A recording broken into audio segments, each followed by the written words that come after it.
said it's clicking right now. The offense is clicking. In what ways are you seeing that from him? I think we're playing fast. I remember last time we talked, we weren't playing so fast. We were getting a lot of stuff thrown at us, and so now coaches are kind of toning back a little bit on the installs, and we're getting lined up quick, making our reads quick, and completing balls.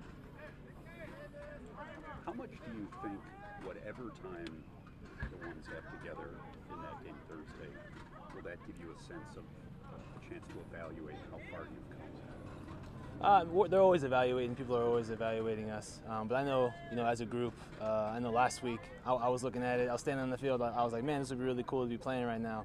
And so I'm just excited for me, speaking for myself, to just go out there and just get my feet wet, play again. I haven't played in a couple months, so I'm just excited for that. They revamped the wide receiver position completely here in the offseason. What's your opinion of it? What kind of potential does the group have here?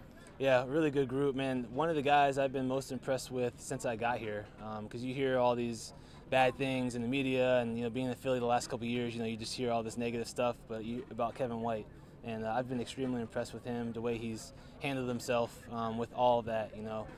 Just a really great dude, a really solid football player. And it's been a joy for me to be around him, the last couple weeks.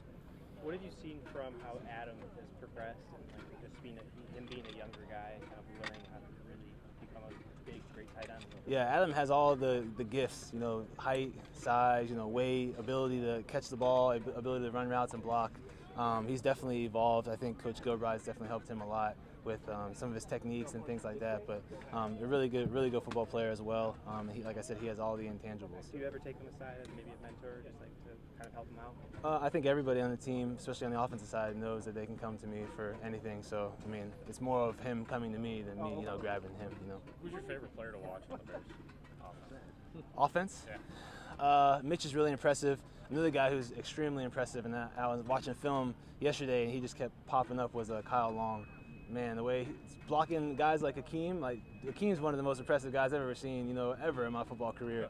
But just them two battling, and going at each other, just so much respect for both of those guys. So is Akeem the most Yeah, entertaining defensive I don't player? know though, man, because Kyle and Prince, Kyle Fuller and Prince outside they're special, so those guys are fun to watch as well. Trey, what advice would you give some of these young guys with so much energy? We're seeing them jump off the field right now. Anthony Miller, Tariq Cohen. What advice do you give guys like that, just from your perspective? Advantage in the sense of for getting ready for the season, or how to handle themselves as they grow up, I guess, in the game. Yeah, man, I know one thing I did that really helped me a lot was I basically glued myself to a veteran guy. There's a dude named James Casey who had played for 5 or 6 years in the league, and he was somebody that I wanted to model my game after. So I know for me, that was the easiest thing for me to do to evolve my game and take it to the next level, to learn how to be a pro on and off the field. And so, that would be my advice to any young player, is to find somebody that you want to kind of model your game after, and just connect yourself with them. You were talking about how impressive Akeem is. It seems like he doesn't get the respect around the league that he deserves, and sometimes it takes until you're playing with him to understand how good he is. Why do you think that is? I don't know, man. The dude's almost unblockable. He is so physical and such a large human being, and for as athletic as he is, you just don't really ever see that. So I don't know necessarily why he doesn't get as much credit, but the dude is a baller for sure. Anything else? Good, thank you. Thank you, Trey.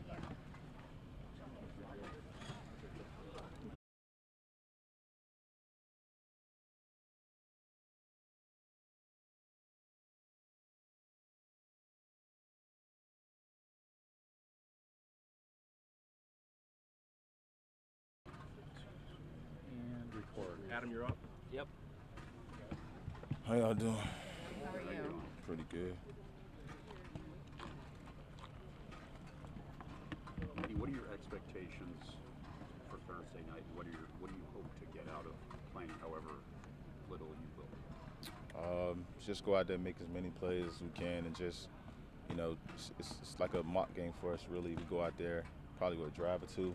Just want to show everybody that we're together. Mitch has talked a lot about the differences for him personally, year 1 to year 2. What are your biggest takeaways from your second camp and getting more acclimated to this new system on offense, at least guarding it? It's a lot of different things. Some things we've never seen before. I talked about it last time, but it's it's faster. You have more guys on the opposite side of the ball to make plays. So really just got to keep your eyes in a good spot, but it also helps us in the secondary and the defense as well. How is the offense challenging you differently this year? Just stretching. It's a lot. It's faster. More aggressive.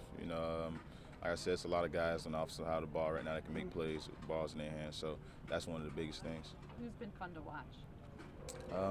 For me, I would say probably Ant. He's a young guy. He talks a lot. We like that. It gets that competition level. Helps rises and wakes you up a little bit. Saw you in one-on-one drills with him yesterday. When you got the better of him, you were kind of looking back, and just the competitiveness of those drills going against those guys. What's that? It's fun, man. It's fun. Like I said, it wakes you up, man. Josh, JB is the one who really started it all, with the talking. Ant follows behind him, and he just gets us riled up and ready to go. And we like that. It brings out the best of each other. Trey was saying for a lot of these young guys, when he was young, he glued himself to a veteran to kind of help him along. Have you done that? Is there somebody that you've really kind of let lead you a little bit? Yeah, most definitely. Last year for me it was Q Demps, Quentin Demps. I really, stuck with him a lot. Learned a lot of things from him. He had to, coach me up on things like how to break down film, formation adjustments, and things like that. But that definitely helps when you're a rookie. What has been the biggest emphasis for you technique-wise from year 1 to year 2? Where did you know you had to improve the most, and what was that? I just want to keep getting better overall. Really tackling coverage. Reading formations, making calls, and really being like the quarterback of the defense in the back end. So I would say that right there.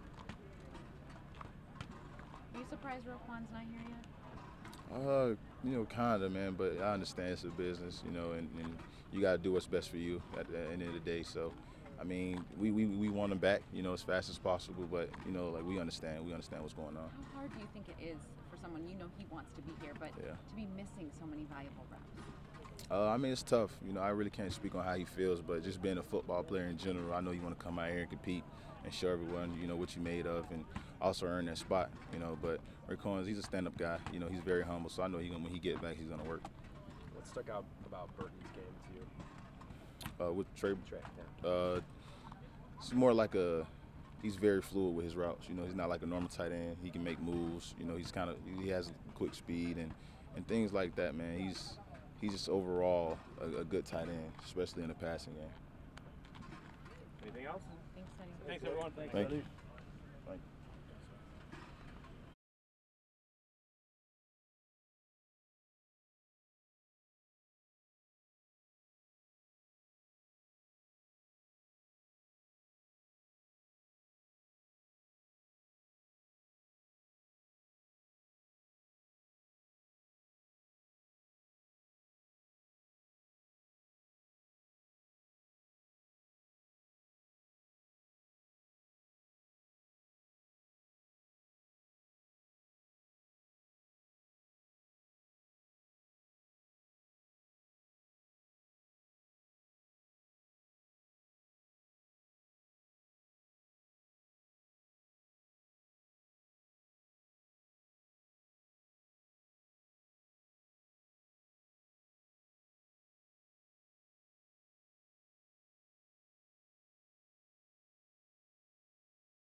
All right, hey Larry.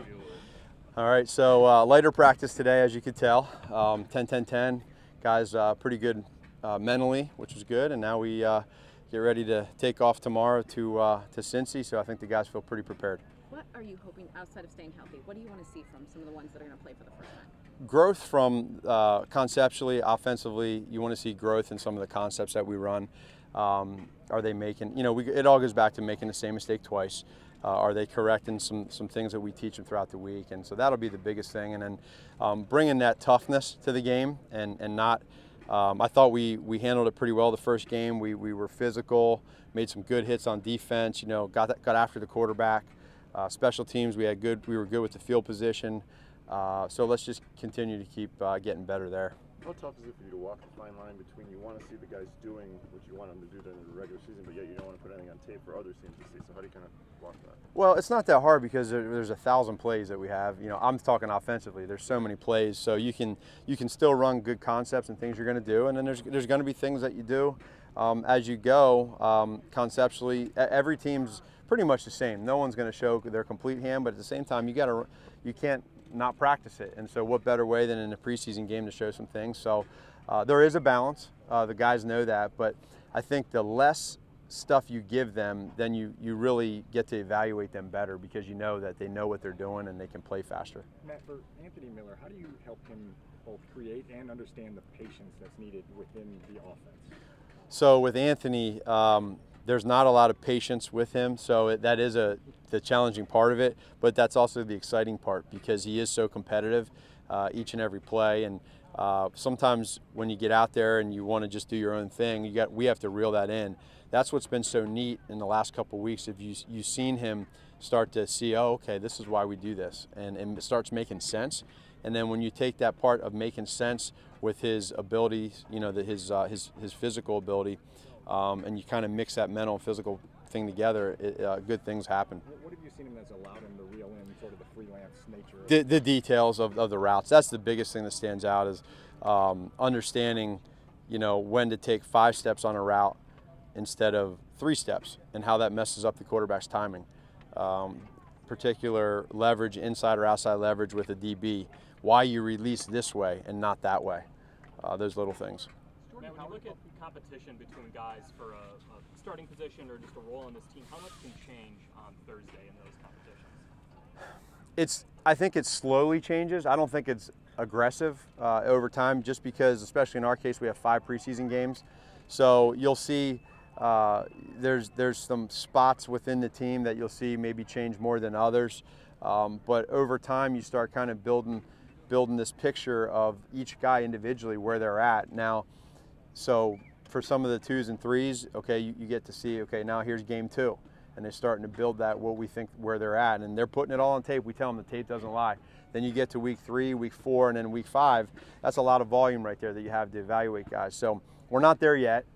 If somebody comes out and has a poor game, it doesn't mean they're getting cut. If they come out and have a great game, it doesn't mean you made the team. Matt, Jordan Howard, is he helping? Yeah, he's fine. He banged his knee the other day. But I think it's for him, it's just more of trying to get that knee right. And there's no need right now for this 10-10-10 out here to. That's something tonight that we're gonna hit with all the coaches. Matt, you've been able to downplay Roquan Smith's absence so far. Mm-hmm.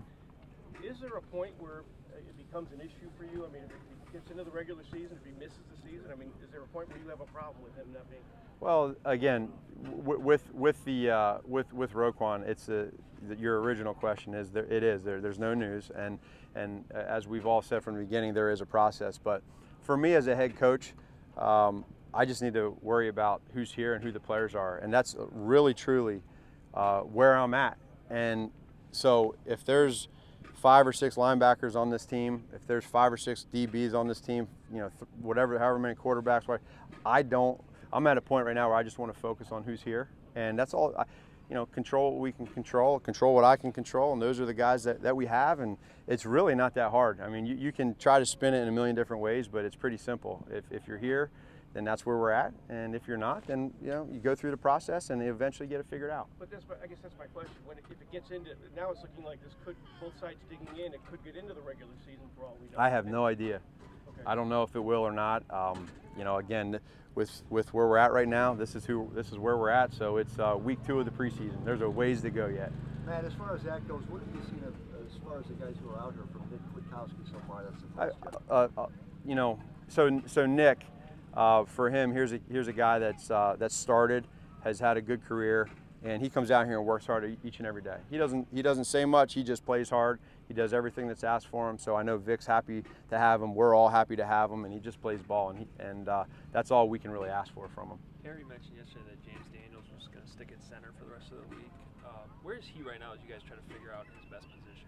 Right now, that's where he's getting some of those reps. Now, we were depleted last week at that position, so it'll be nice to get him back, and that'll be good, because when you're a little short at center, that's the guy that touches the ball every game. So he's growing. Okay, he's growing. He's at a point right now where there's so many assignments as a center that you have to worry about in the run game and pass game, and then you got to snap the ball back to the quarterback too. We do a lot of gun. So we like where he's at right now, and he's going to just continue to get better and better. Is he on track to get his first playing time? I hope so. Again, it's a big meeting tonight for us, for our coaches, and so some of those coaches are asking the same thing. We'll watch today's 10-10-10, and then we'll hammer through the playing time tonight. What did you see from yourself on tape? Yeah. So you know what? Disappointed in the endurance there. I got a little tired at the end, so that's frustrating. I think I'm better than that, and the guys let us know that. So, gosh, I like the downfield throws, and to let 23 get me still bothers me. It was a little. I got decent sleep. I didn't get great sleep. What growth have you seen in Eddie Jackson? Well, Eddie's. You know what I see with Eddie is he's becoming more vocal, and his confidence is getting greater every day. You can see a guy who's having more trust in the defense, having more trust in himself. He's communicating with his teammates in the back end, and then he's a physical player with good ball skills. So you put that together, and you know, every day that passes, I think he's getting better and better. Being only a second-year guy, is he viewed as a leader already in that secondary? I hope so. I hope so. I mean, that's how I see him. Matt, health-wise, where's Taylor Gabriel at? So Taylor had a foot. He'll be fine, but he had a foot, and for right now, he's more of a day-to-day, but nothing serious. Like unlikely for Thursday? That, again, we're tonight trainers, coaches, everybody. That's the process. So Dre's done a good job. It's probably either way right now with him. Yeah. Back to Daniels. If he's not a starter when the regular season starts, yeah, does he need to be able to step in at both guard and center? I would think so. Yeah, that's the versatility when you come into this thing. We liked that about him when we drafted him, being able to play both positions. So there's just such that fine line of, you know, where do you give him the reps at? And so because they're different positions, and where you don't take away from him becoming the best player he can be. So I have full trust in Harry. I know he'll do the right thing as we go. And so right now with where we're at center, that's why you're seeing him get more reps there. Matt, Thursday, what do you need to see from Mitch that tells you he's progressing where you want him? I think positive plays. We want to go out there and command in the huddle, which he has. He does it. Let's see it now in a game, and then just good and bad plays that occur. If it's a good play, don't get too high, right? Make a good play the very next, follow it up. And if it's a bad play or there's a mistake or there's something wrong, don't worry about it. Next play mentality, and that's what we've been trying to develop here this whole camp. Coach, I know Mike Furry, you've gone way back with him, but you know him back in the NFL. It's a position with a lot of new faces. What have you liked from what you've seen from his coaching and that position in general? Here's a guy that has played the receiver position in the NFL, so instantly you have instant credit from your players that you played that spot. Then on top of that, he played some safety too, so he knows from the defensive side how that works. Mike's a vocal guy, as you see. He's energetic. He's going to get in him, and he's not afraid to get on him. But that's a respect thing, and so I'm really happy that he's our wide receiver coach. These guys are all growing. They believe in Coach Furry, and he believes in them. So to have that energy on that side of the ball, I think you feel it. It's electric, and in a good way. And I'm excited to see how that position continues to grow over time. Good. All right. Thank you.